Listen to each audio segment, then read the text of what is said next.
సంక్రాంతి మా చెట్లకి నీళ్ళు వచ్చినాక ఏదన్నా అదృష్టం అట్లా ఉంటుంది మాకు కష్టం బాధే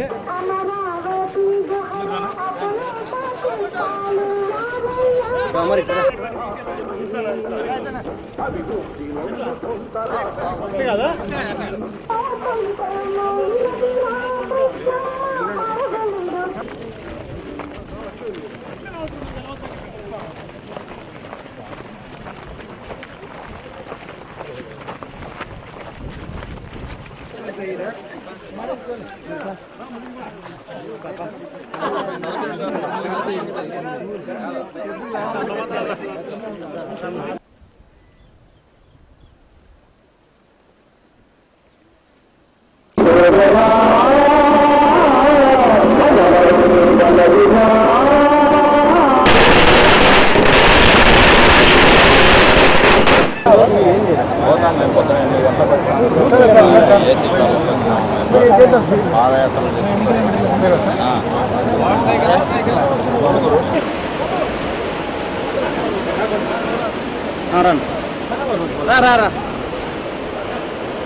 మా జిల్లాలో గౌరవ ముఖ్యమంత్రి చంద్రబాబు నాయుడు గారు రెండో విడత హెచ్ఎన్ఎస్ ద్వారా నీటి విడత సందర్భంగా జీడిపల్లి రిజర్వాయర్లో ఉన్న 1.1 టీఎంసీలో బుక్కపట్నం చెరువుకు ధర్మవరం చెరువుకు కావాలని చెప్పి గౌరవ ముఖ్యమంత్రి గారిని కోరితే వెంటనే ఆయన అనంతపురం జిల్లా రైతుల ఇబ్బందులు చూసి ఇమీడియట్గా రిలీజ్ చేయమని చెప్పడం జరిగింది.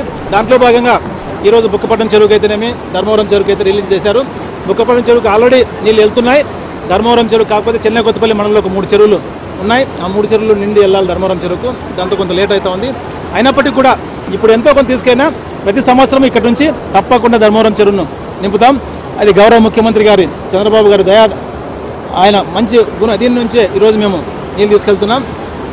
ముఖ్యంగా గౌరవ ముఖ్యమంత్రి గారు 2003 సంవత్సరంలో పోలవరం ప్రాజెక్ట్ టెండర్లు పిలిస్తే రాజశేఖర రెడ్డి ముఖ్యమంత్రి అయిన తర్వాత పోలవరం ప్రాజెక్ట్ టెండర్లు క్యాన్సిల్ చేసి ఆయన కమిషన్ల కోసం కకృతి పడ్డారు. కానీ గౌరవ ముఖ్యమంత్రి గారు ఈరోజు 2004 నుంచి 2014 వరకు పూర్తిగా ఇబ్బందుల్లో ఉన్న పోలవరాన్ని ఈరోజు కంప్లీట్ చేయాలని ఒకే ఒక ధ్యేయంతో కేంద్ర ప్రభుత్వంతో మాట్లాడి ఆయన ముఖ్యమంత్రిగా గెలిచినా కూడా ఆయన ముఖ్యమంత్రిగా ప్రమాణ స్వీకారం చేయాలంటే తెలంగాణలో ఉన్న 7 ముంపు మండలాలను కూడా ఖచ్చితంగా ఆంధ్రాలో కలిపితేనే నేను ప్రమాణ స్వీకారం చేస్తామని చెప్పడంతో కేంద్ర ప్రభుత్వం ఇమీడియట్గా ఆ 7 మండలాలను కూడా ఆంధ్రాలో కలపడంతోనే ఈరోజు పోలవరం ముందుకెళ్తా ఉంది. లేకపోతే పోలవరం కంప్లీట్ చేసే పరిస్థితి ఎన్ని జన్మలెత్తినా ఎవరితో కూడా అయ్యే పరిస్థితి కాదు. ఒక్క చంద్రబాబు నాయుడు గారితోనే ఈరోజు పోలవరం కంప్లీట్ అవుతా ఉంది. అదేవిధంగా పోలవరం కంప్లీట్ కావాలంటే 4-5 సంవత్సరాలు అవుతున్న ఉద్దేశంతో ఇమీడియట్గా పట్టిసీమ ద్వారాగా కృష్ణా డెల్టాకు నీళ్లు తీసుకురావడం జరిగింది. కృష్ణా డెల్టాకు ఎప్పుడు కూడా ఈ మధ్యకాలంలో ఎందుకంటే పైన ఆల్మట్టి ఇవన్నీ కట్టారు కాబట్టి చాలా చోట్ల లేట్గా నీళ్ళు వస్తున్నాయి. ఎందుకంటే కృష్ణా డెల్టాకు శ్రీశైలం డ్యామ్కు. సో దాంట్లో భాగంగా ఈరోజు పట్టిసీమ ద్వారాగా కృష్ణా డెల్టాకు నీళ్ళు ఇచ్చి సకాలంలో పంటలు పెట్టడం జరిగింది. లాస్ట్ ఇయర్ కూడా మామూలుగా ప్రతి సంవత్సరం వాళ్ళకి 30-33 బస్తాలు ఎకరాకు అవుతా ఉంటే లాస్ట్ ఇయర్ ఈ కృష్ణా డెల్టాకు గోదావరి నీళ్లతో 50 బస్తాలు అయిన గంట మొట్టమొదటిసారిగా కృష్ణా డెల్టాలో అయింది. కాబట్టి దీనికి ముఖ్యమంత్రి గారు స్పందించి సకాలంలో చేయడంతోనే ఈరోజు అటు కృష్ణా డెల్టా అయితేనేమి ఆ కృష్ణా డెల్టాకు వెళ్తున్న నీళ్లను శ్రీశైలంలో నీళ్లను ఇటు అనంతపురం జిల్లాకి హెచ్ఎన్ఎస్ ద్వారా చిత్తూరు అనంతపురం కర్నూలు జిల్లాకు ఇవ్వడంలో అయితే ఆయన సక్సెస్ అయ్యారు. ఆయన ధ్యేయం ఒకటే, రైతులంతా బాగుండాలి, రైతులు బాగుంటే రాష్ట్రం బాగుంటుంది ఉద్దేశంతో ఈరోజు ఎన్ని ఇబ్బందులున్నా ఎన్ని కష్టాలున్నా రోజుకు 18 గంటలు కష్టపడుతూ ఈరోజు అనంతపురం జిల్లాకు నీళ్లు తీసుకొస్తున్నారు. ప్రత్యేకంగా మరి అందరి తరఫున కూడా ఆయన ధన్యవాదాలు తెలియజేస్తున్నారు.